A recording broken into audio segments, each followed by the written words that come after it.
Olá, bom dia, boa tarde, boa noite. Vamos iniciar mais uma aula de História.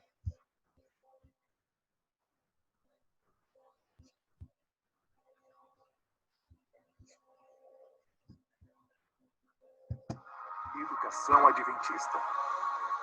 Muito além do ensino.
Muito bem, nós estamos tratando da Segunda Guerra Mundial.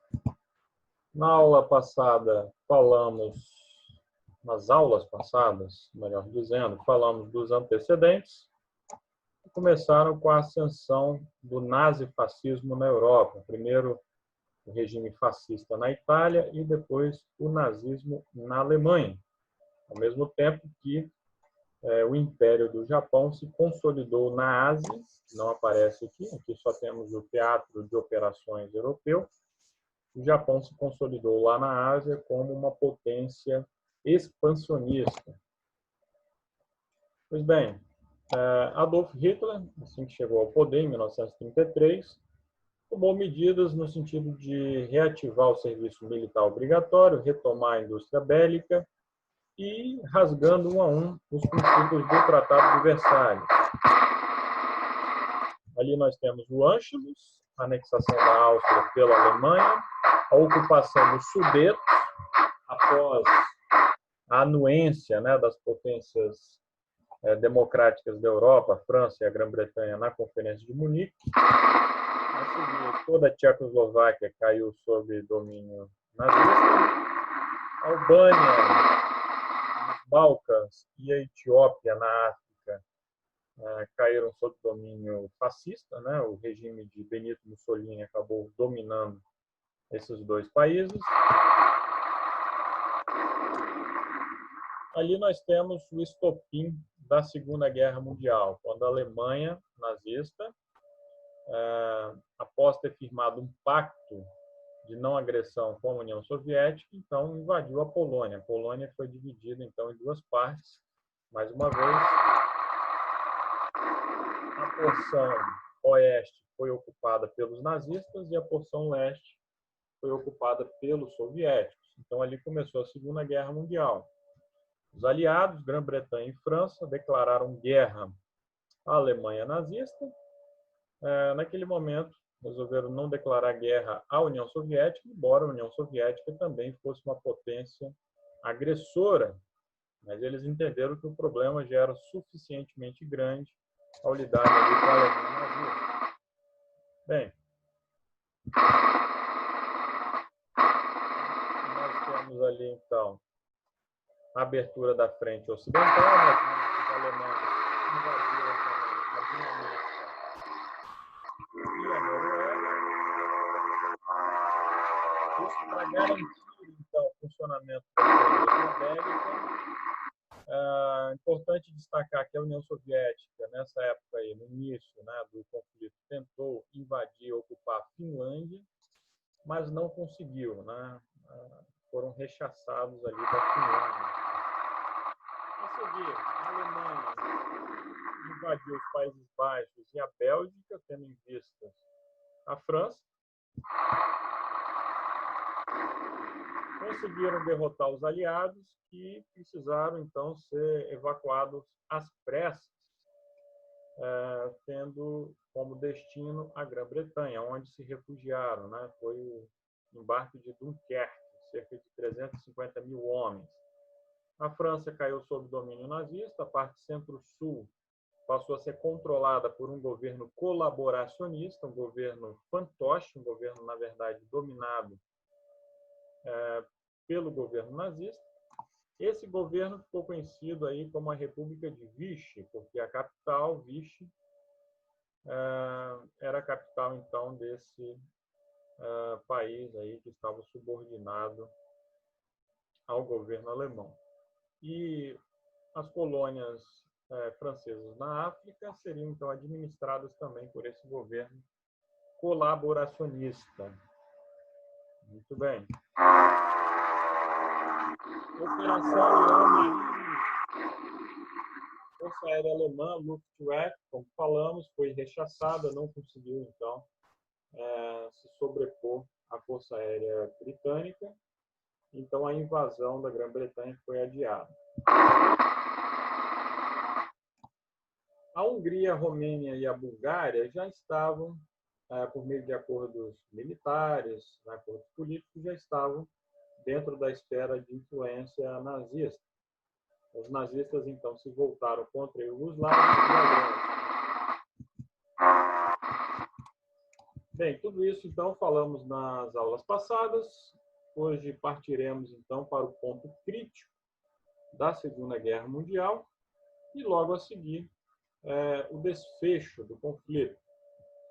Bem, um grande ponto de viragem foi justamente a invasão da União Soviética pela Alemanha nazista.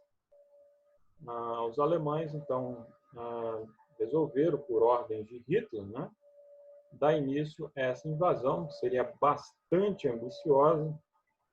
Cerca de 150 divisões do exército alemão foram, então, espalhados aí ao longo de 3.000 quilômetros de território da União Soviética.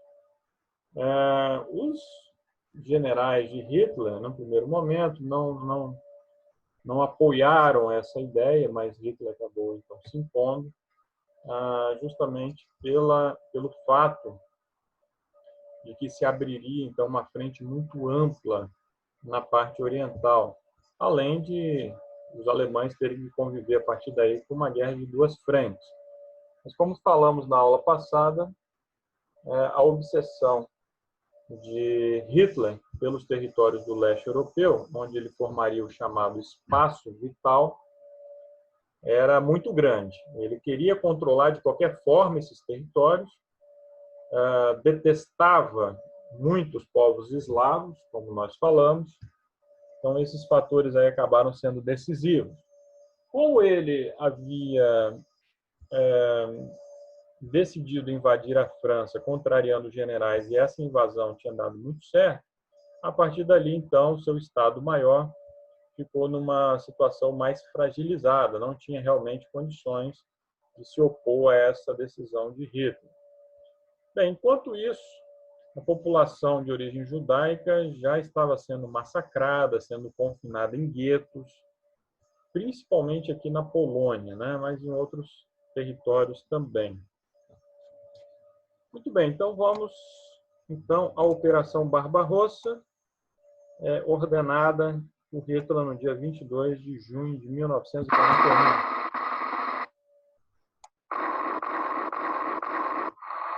Note que as forças alemãs se dividiram.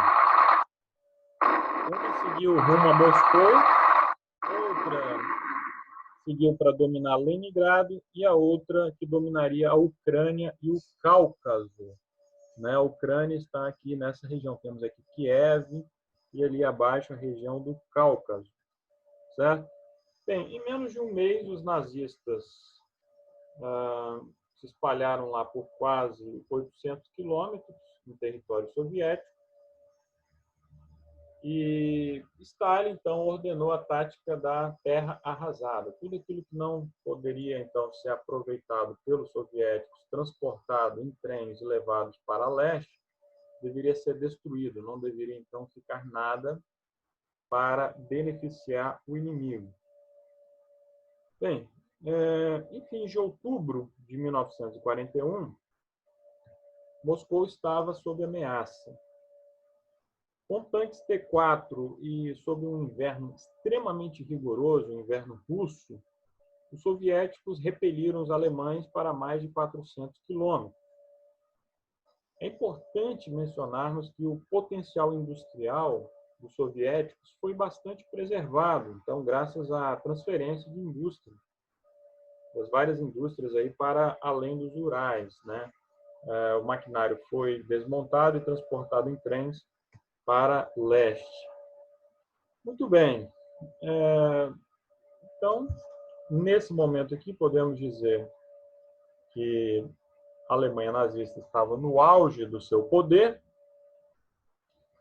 e, em dezembro desse ano, de 1941, né, a América foi surpreendida por um ataque feroz que partiu dos japoneses, né, um ataque à base americana em Pearl Harbor, no Havaí, no dia 7 de dezembro.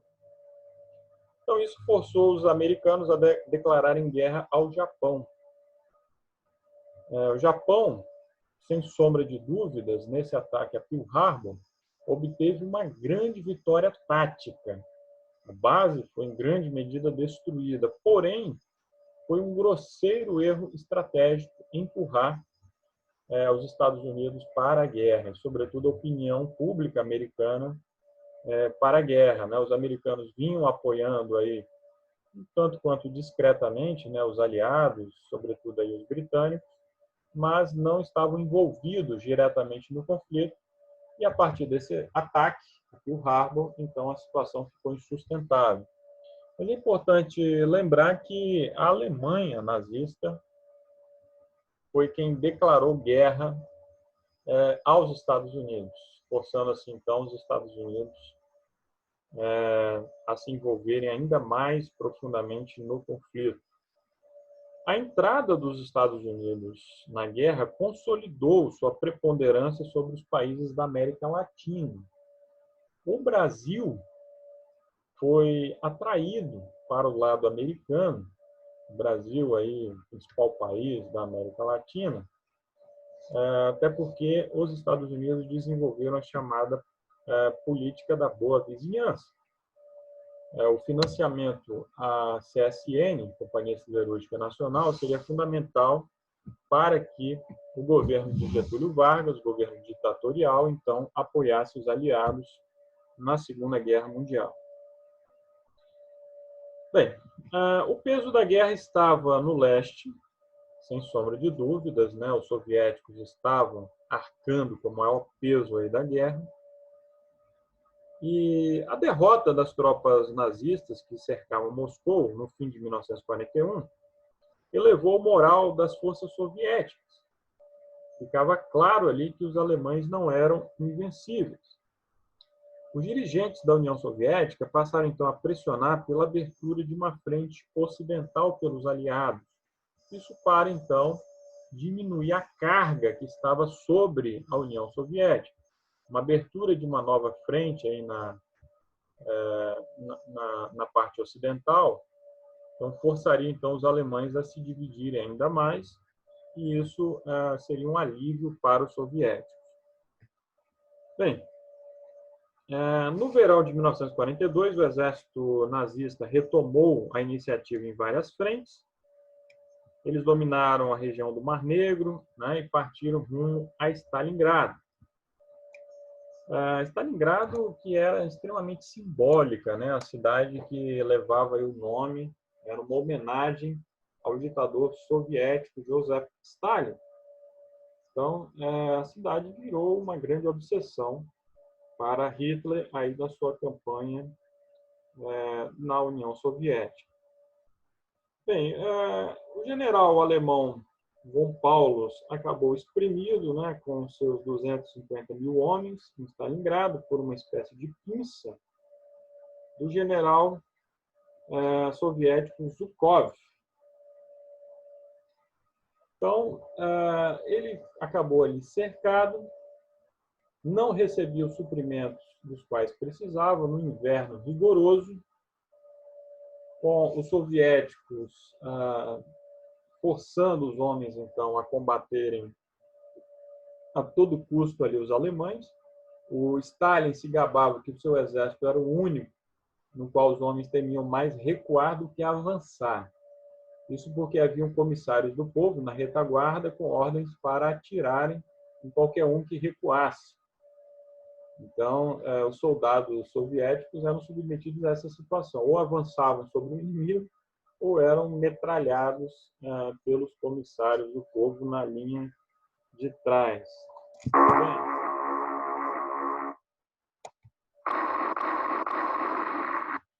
aí nós temos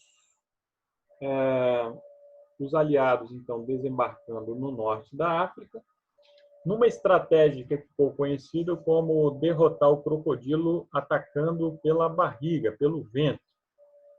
O crocodilo tem o dorso muito duro, muito resistente, porém a barriga é vulnerável e geralmente é essa região que é atacada pelos seus caçadores. Os aliados, então, desembarcaram no norte da África. É importante lembrar que os italianos desejavam expandir os seus domínios na África, mas foram contidos pelos britânicos. E o Hitler interveio por meio dos Panzers, comandados pelo general Erwin Rommel, que veio a derrotar, então, os britânicos. No entanto, com a ajuda de farto material bélico americano, os britânicos vieram a vencer Rommel na Batalha de El Alamein, em outubro de 1942. Note que, a partir do momento que os aliados foram bem-sucedidos em desembarcar no norte da África, todo o restante da França caiu sob domínio direto dos nazistas, né? Os nazistas, então, estenderam seus domínios até o sul da França, uma vez que o governo colaboracionista havia se mostrado incompetente. Nós temos as batalhas no norte da África, né? O Rommel, inicialmente, jogando melhor, né, com as suas divisões Panzer, mas, com apoio americano, foi derrotado, finalmente. Bem, logo a seguir, então, os aliados desembarcam na Sicília para iniciar a campanha da Itália. É importante mencionarmos que, paralelamente a esses principais combates, existiam guerrilhas, resistências em vários países, principalmente na Iugoslávia, a guerrilha liderada pelo general Tito, e na França, de Gaulle, Charles de Gaulle, e os comunistas que então promoviam essa guerrilha ali, fustigando os nazistas, né? Dentre outras guerrilhas em vários países. Bem, é importante também lembrarmos que quando os americanos os aliados iniciaram então a campanha da Itália, Mussolini veio a ser deposto do governo, né? Ele que havia iniciado negociações secretas com os aliados, né? Então ele fugiu para o norte da Itália, onde, com a ajuda de Hitler, veio estabelecer um governo, a República Social Fascista.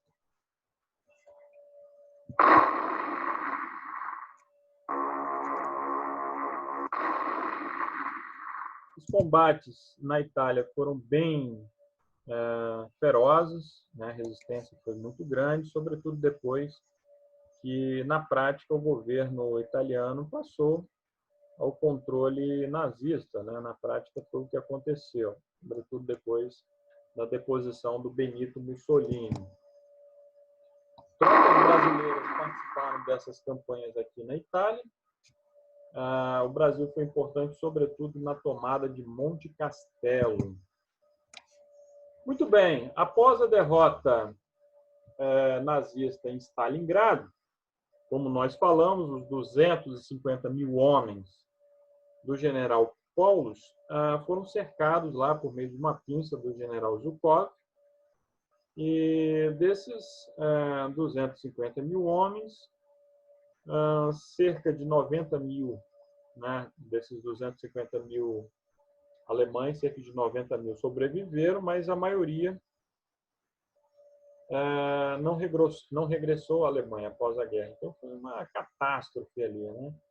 O Hitler chegou a promover o general Paulus a marechal pouco antes da derrota, né? Com a esperança de que ele lutasse até o fim em Stalingrado ou que se suicidasse, porque nunca o marechal alemão havia então se rendido. Mas ele não conseguiu isso, né? O marechal Paulus teria dito que jamais iria se matar por aquele cabo da Baviera, né? Se referindo a Adolf Hitler. Muito bem.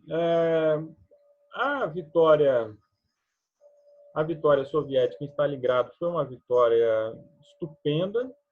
Após ali, então, os soviéticos começaram um contra-ataque muito consistente e os alemães não teriam mais condições ali de reagir na frente oriental, foram apenas se defendendo e recuando, foram recuando até Berlim, como vocês verão na sequência, tá?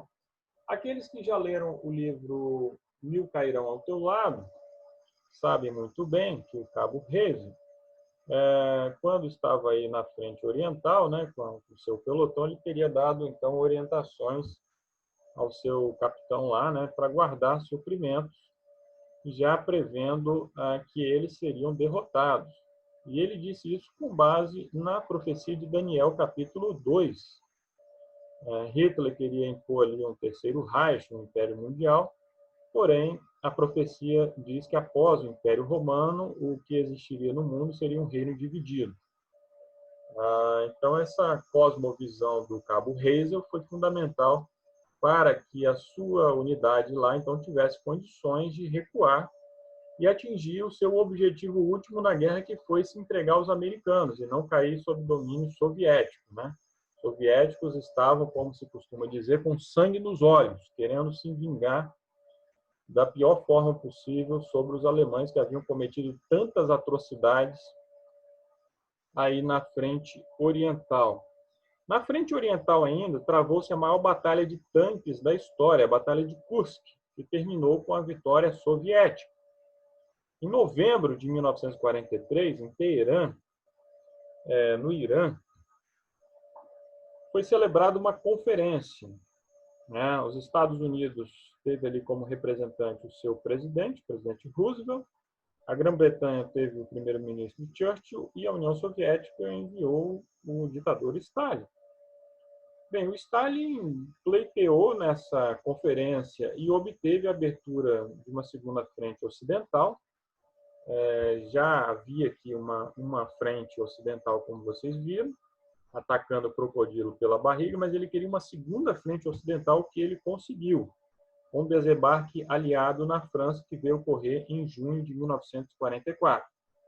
Ele também obteve o reconhecimento das possíveis novas fronteiras da Alemanha Oriental. Por outro lado, se comprometeu a declarar guerra ao Japão após a rendição alemã. Devido a essas concessões que foram feitas a Stalin, alguns apelidaram a Conferência de Teherã de a Munique do Ocidente. Veja bem, uma referência à Conferência de Munique, que havia então cedido territórios lá da Tchecoslováquia à Alemanha. Muito bem.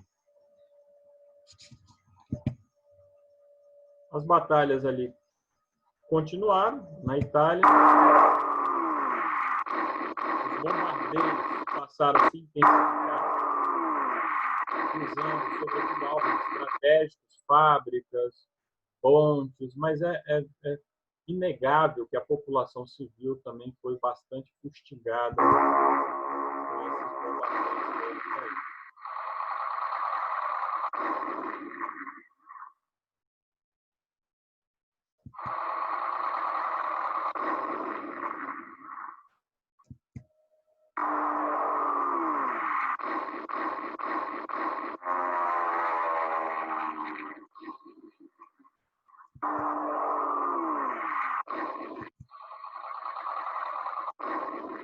Bem, continua aí o contra-ataque soviético. Agora eles começam a entrar nos países do leste europeu, como vocês podem ter notado. e ali foram tendo contato com os primeiros campos de concentração. E nessa fase final da guerra, já estavam funcionando como campos de extermínio, pura e simplesmente. Os judeus estavam sendo exterminados nas câmaras de gás. A seguir, os corpos eram incinerados em fornos crematórios. Os nazistas faziam isso por questões ideológicas, né, o antissemitismo, a ideia da superioridade da raça ariana, mas, obviamente, também haviam questões econômicas. Eles saquearam muito ouro, muitas obras de arte, muitos bens dos judeus, certo? E isso, inclusive, também contribuiu para financiar a guerra.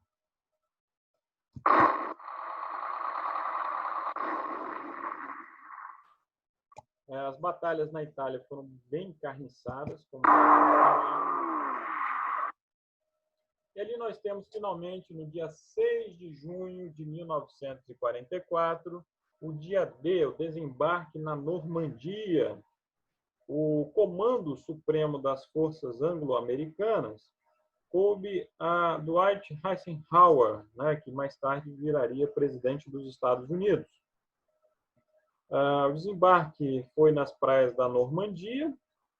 Isso foi muito bem ilustrado logo no início do filme O Resgate do Soldado Ryan. Eu recomendo também uma série chamada Band of Brothers, que conta a história de uma companhia de paraquedistas americanos, a Companhia Easy. Bem, então, com grandes dificuldades e perdas, os aliados consolidaram uma base na Normandia, a partir da qual partiram mais de 300 mil soldados que viriam libertar Paris.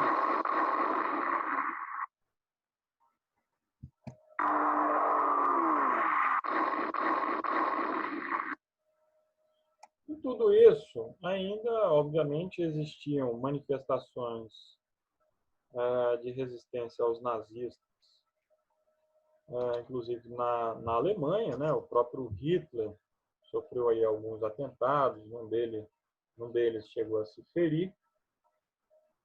Nesse ano de 1944, os nazistas sofreram grandes derrotas. Leningrado, que esteve cercada por 3 anos, já estava livre.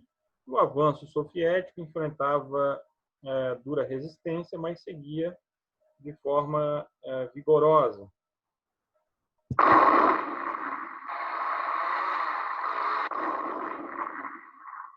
Libertação aí da Itália, paulatina.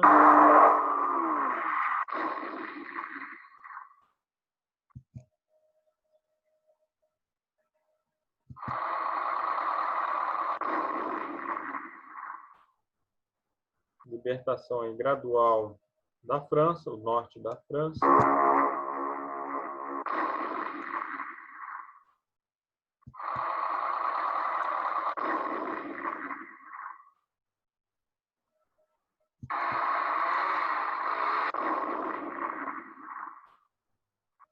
Muito bem, enquanto o Exército Vermelho veio aí a dominar a Romênia, a Bulgária, os ingleses e os americanos se aproximavam das margens do Reno.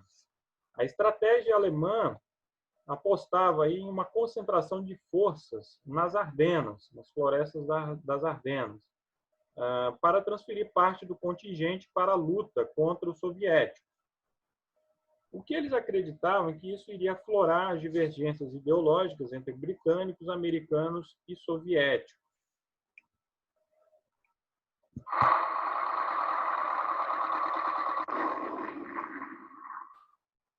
Em dezembro de 1944, divisões Panzer alemãs conseguiram separar as forças britânicas das americanas. Em fins de dezembro, os americanos se reorganizaram e forçaram os alemães a iniciarem um recuo. É importante mencionar que, então, nessa frente ocidental, aqui próxima aí à fronteira já da Alemanha, as perdas, as baixas, foram extremamente pesadas para ambos os lados.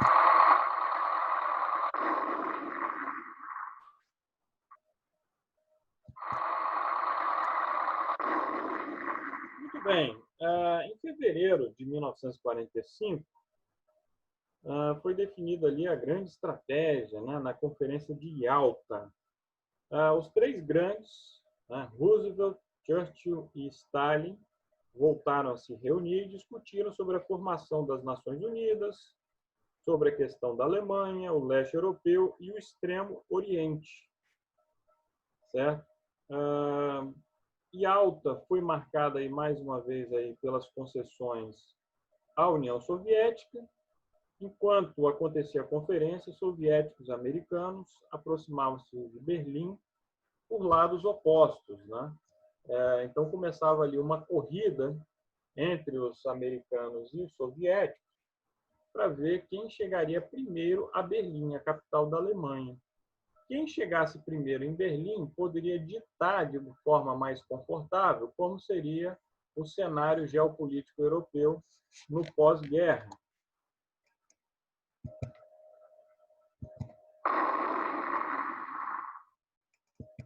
A reação ali dos alemães com a divisão espanhola.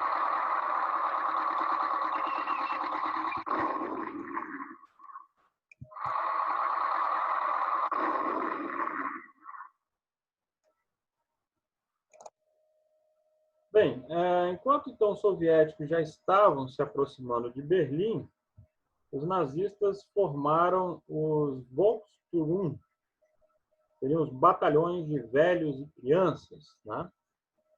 Uma vez que os homens estavam então espalhados aí por uma região muito ampla e muitos deles já presos ou feridos ou mortos, então restavam crianças, idosos, para defenderem Berlim ali com unhas e dentes, né? No dia 16 de abril de 1945, 40 mil canhões do Exército Vermelho abriram fogo sobre Berlim. O aspecto de Berlim no pós-guerra era um aspecto verdadeiramente lunar. A cidade foi reduzida ao pó, como havia sido, por exemplo, Varsóvia, capital da Polônia.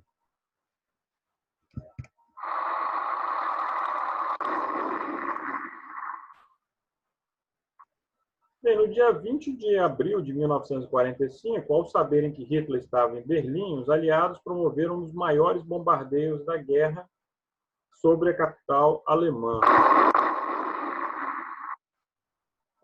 O avanço, então, segue por ambos os lados,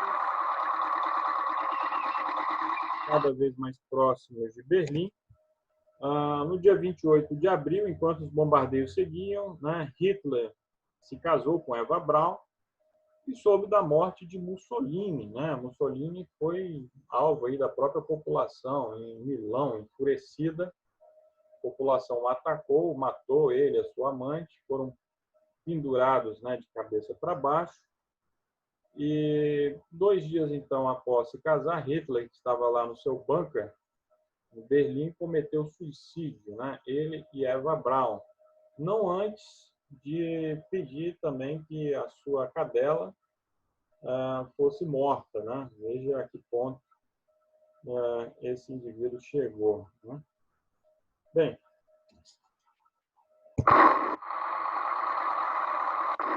dia 2 de maio, o general alemão Weidring rendeu-se aos soviéticos. Então, a guerra na Europa estava se aproximando do fim. Ficaram ali alguns bastiões, alguns redutos ali de resistência, mas logo depois toda a Europa foi, por assim dizer, pacificada. Na Conferência de Potsdam, os aliados definiram que a Alemanha, a Áustria e a cidade de Berlim seriam divididas em 4 setores de ocupação. Um setor seria o setor americano, como vocês podem ver aqui a bandeira americana. O outro setor de ocupação seria o britânico, haveria um setor soviético e um setor francês. Muito bem, enquanto isso, a guerra seguia no Pacífico. O Japão não aceitava de modo algum a rendição. Há muitos casos de pelotões, de grupos inteiros de soldados japoneses que preferiram o suicídio, né, a se renderem aos americanos. Bem, e é fato que desde 1943 que as forças americanas, comandadas pelo general Douglas MacArthur, combatiam os japoneses por toda a Oceania. No final de 1944, os submarinos dos Estados Unidos já tinham afundado mais de metade da marinha japonesa. E a tenacidade, né, a resistência fanática dos japoneses se refletia também nos pilotos kamikazes, né, que eram pilotos que enchiam seus caças, os seus aviões de bombas e se lançavam contra embarcações, contra navios de guerra dos americanos. Bem, então toda essa resistência levou os americanos a decidirem usar a sua mais nova arma de destruição, né? Uma arma de destruição em massa, a bomba atômica, que vinha sendo desenvolvida por meio do projeto Manhattan. Bem, foi durante a Conferência de Potsdam, que definiu a divisão da Alemanha, da Áustria e de Berlim, que foi anunciada a existência da bomba atômica, né? Aquilo servia também, de algum modo, para intimidar Joseph Stalin, uma vez que as potências ocidentais, né, as potências democráticas, temiam que ele seguisse a expansão pelo restante da Europa, né, após ali a guerra, uma vez que ele tinha o maior poderio militar, sem sombra de dúvidas, de toda a Europa. Bem, no dia 14 de agosto de 1945, após os dois ataques atômicos, né, o primeiro em Hiroshima no dia 6 de agosto e o segundo em Nagasaki no dia 8, no dia 14, finalmente, então, o Japão se rendeu incondicionalmente. O detalhe é que o Estado-Maior ficou dividido, o voto de Minerva foi do imperador japonês, tentou-se, inclusive, um golpe de Estado para impedir que ele anunciasse, então, a rendição, né, que foi transmitida pelo rádio. Bem, mas o Japão aí veio a se render, e detalhe lá interessante que a monarquia, né, foi mantida, e o Japão se tornaria aí um grande aliado dos Estados Unidos, chegando à posição de segunda potência econômica mundial. Posição essa que só foi perdida aí uns anos atrás pela China. Bem, na Conferência de Potsdam, agora já refletindo um pouco sobre a herança, né, desse conflito devastador, com aproximadamente aí 50 milhões de vítimas, né, de mortos, em Potsdam, enquanto o presidente Harry Truman, né, que foi o sucessor do Roosevelt, enquanto ele queria a reconstrução alemã, Stalin queria primeiro que o país derrotado arcasse com o ônus da guerra. Stalin prometeu entrar na guerra contra o Japão, que foi aceito ali com certa relutância. A Polônia ficou com territórios alemães e cedeu alguns para a União Soviética. A ONU foi criada para cuidar da manutenção da paz, isso em junho de 1945. E a hegemonia europeia encerrou-se definitivamente com a Segunda Guerra Mundial.